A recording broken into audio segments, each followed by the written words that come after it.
이곳은 서울의 대표 관광지 중 하나인 서촌에 위치한 홍건익 가옥입니다. 서촌은 한국인이 꼭 가봐야 할 한국 관광 100선에도 선정되었을 정도로 유명한 관광지입니다.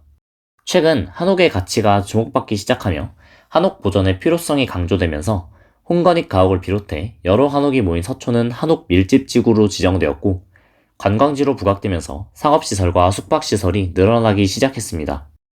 하지만 이곳은 원래 관광지가 아닌 사람들이 살아가던 생활 공간이었습니다. 과연 서촌은 어떻게 이렇게 많은 사람들이 찾는 관광지가 되었을까요? 그리고 그 변화는 무엇을 남겼을까요?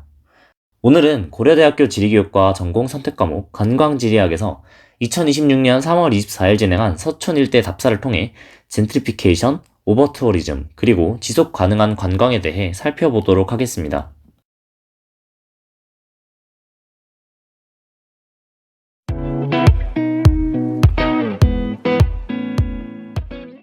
서촌 관광에 대해 살펴보기 전 서촌의 형성 과정에 대해 가볍게 알아볼 필요가 있습니다. 서촌의 형성은 자연지형과 깊이 연결되어 있습니다. 이곳은 과거 청계천이 흐르던 지역으로 물이 흐르던 지형을 따라 마을이 형성되었습니다. 천이 흐르던 곳에서는 과거 빨래터로 활용되었던 장소인 정자도 확인할 수 있었습니다. 즉, 서촌은 단순한 도시 공간이 아니라 자연 환경 위에 형성된 생활 공간이었습니다. 또한 인왕산과 같은 지형은 경관을 형성할 뿐만 아니라 이 지역의 정체성을 만들어 온 중요한 요소라고 할 수 있겠습니다. 특히 겸재정선의 장동 팔경첩에 등장하는 수성동 계곡은 계곡 초입에 놓인 길이 약 1.5m의 돌다리가 그림 속 모습과 매우 유사하다는 점에서 주목받아 왔습니다. 1971년 계곡 좌우에 5긴 시범 아파트 9개 동이 들어서면서 한때 자연 경관이 훼손되기도 했지만 2012년 해당 아파트를 모두 철거하고 문화재 보호구역으로 지정하면서 수성동 계곡은 다시 본래의 경관을 회복하게 되었습니다. 이는 인위적 개발로 훼손된 경관이 다시 복원되며 관광 자원으로 재생된 사례라고 볼 수 있습니다. 한편 서촌은 오랫동안 문인과 예술가들이 머물던 공간이었습니다. 서촌에는 천재 시인 이상이 살았던 집은 물론이고 윤동주 시인이 살았던 하숙집 터도 있습니다. 이 같은 장소들은 이 지역의 역사성과 문화적 정체성을 잘 보여주고 있습니다. 또한 과거 친일파 윤덕영의 집이었지만 광복 이후 수차례 소유주가 바뀌어 지금은 미술관으로 사용되고 있는 박노수 미술관 역시 기존 공간이 새로운 문화 공간으로 재해석된 사례라고 볼 수 있습니다. 이처럼 예술가, 문인 등 여러 인물의 역사를 살펴볼 수 있는 서촌은 단순 골목이 아니라 역사와 이야기가 축적된 콘텐츠가 있는 공간으로 재해석 가능한 공간이 되었습니다. 이러한 장소성은 단순히 기억에 머무르는 것이 아니라 공간 속에서 시각적으로 드러나기도 합니다. 일제강점기 근대문학을 대표하는 작가인 이상의 집 앞에는 한글 자음 형태의 보도블럭이 깔려 있습니다. 관광지리학적 측면에서 보면 이는 특정 인물과 문화적 의미를 시각적으로 재현한 상징적 경관이라고 볼 수 있겠습니다.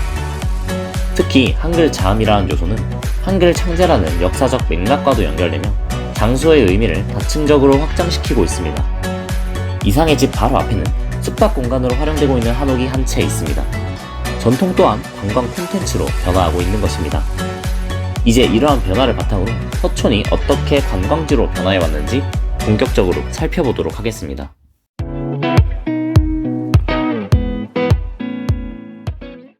앞에서 살펴보았던 서촌의 장소성은 점차 관광 자원으로 활용되기 시작했습니다. 여러 맛집과 카페의 등장, 영화 촬영 등의 미디어 노출을 통해 서촌은 점점 더 많은 사람들에게 알려지기 시작했습니다. 관광객 증가와 함께 서촌은 빠르게 상업화되었습니다. 이국적인 음식점을 비롯한 다양한 체험 요소는 관광객을 끌어들이는 중요한 요소가 되었으며, 앞서 살펴본 바와 같이 한옥은 숙박 공간으로 활용되며 전통 또한 관광 콘텐츠로 변화하고 있습니다. 특히 유명 인물의 방문은 이곳을 더욱 상징적인 공간으로 만들어 많은 사람들의 이목을 끌었습니다. 이러한 변화 속에서 서촌은 단순한 주거 공간에서 관광 공간으로 재편되기 시작합니다. 이 과정에서 나타난 대표적인 현상이 바로 젠트리피케이션입니다. 젠트리피케이션이란 상업화와 임대료 상승으로 인해 기존 주민이나 상인들이 밀려나고 지역이 개발되는 과정에서 고급 주택과 대형 문화, 상업시설이 들어서는 것을 말합니다. 이로 인해 경관이나 사회 기반 시설의 질은 크게 개선되지만 지대가 상승하여 원주민이 쫓겨나는 것은 우리가 필연적으로 해결해야 할 문제점입니다. 통인시장에 엽전 도시락과 같은 체험형 콘텐츠가 등장하고 서촌의 장소성을 적극적으로 살린 관광 스팟이 등장하는 등 서촌은 점점 더 관광 상품으로 소비되기 시작하였습니다.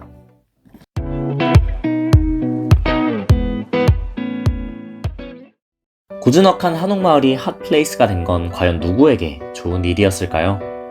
관광객 증가가 항상 긍정적인 결과만을 가져오는 것은 아닙니다. 상인들은 쾌재를 불렀지만 주민들은 불편을 호소했고 쓰레기와 소음, 주차 문제로 종로구청에 민원이 밀려들었습니다. 이처럼 관광객 증가로 인해 지역사회가 감당할 수 있는 수준을 넘어서게 될 때 이를 오버투어리즘 현상이 나타났다고 합니다.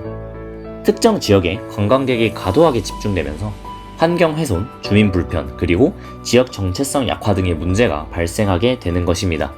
특히 좁은 골목 구조를 가진 서촌에서는 이러한 문제가 더욱 두드러지게 나타났습니다. 결국 관광객이 만들어낸 활기가 누군가에게는 일상의 불편으로 돌아오게 된 것입니다. 무엇보다 서촌은 단순한 관광지가 아닙니다. 누군가의 삶의 공간이기도 합니다. 이곳에는 국립서울맹학교 및 농학교와 같은 교육 및 생활공간이 함께 존재합니다. 또한 장애인을 위한 재활공간인 푸르메 센터 역시 이 지역의 중요한 구성 요소입니다.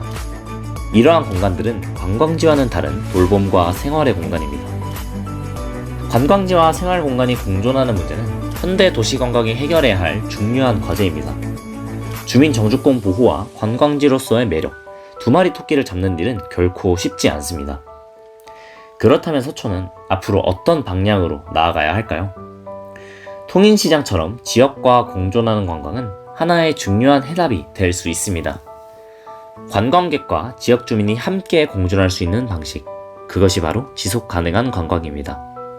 관광객은 이곳을 소비하는 공간이 아니라 누군가의 삶의 공간으로 인식해야 합니다.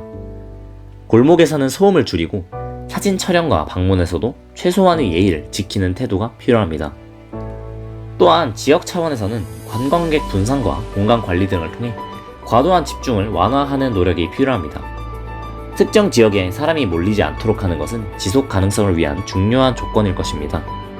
이처럼 지속 가능한 관광은 특정 주체 한 곳의 노력이 아니라 관광객과 지역사회 모두의 노력이 모여 이루어집니다. 서촌의 사례는 관광과 지역사회가 어떻게 충돌하고 또 공존할 수 있는지를 보여줍니다. 앞으로의 관광은 단순한 방문이 아니라 지역과 함께하는 방식으로 변화해야 합니다. 서촌은 단순한 관광지가 아니라 사람들의 삶과 역사가 살아있는 공간입니다. 그리고 이 공간을 지키는 것은 관광객과 지역사회, 우리 모두의 책임이 되겠습니다. 여행은 흔적을 남기는 것이 아니라 흔적을 남기지 않는 방식으로 완성될지도 모르겠습니다.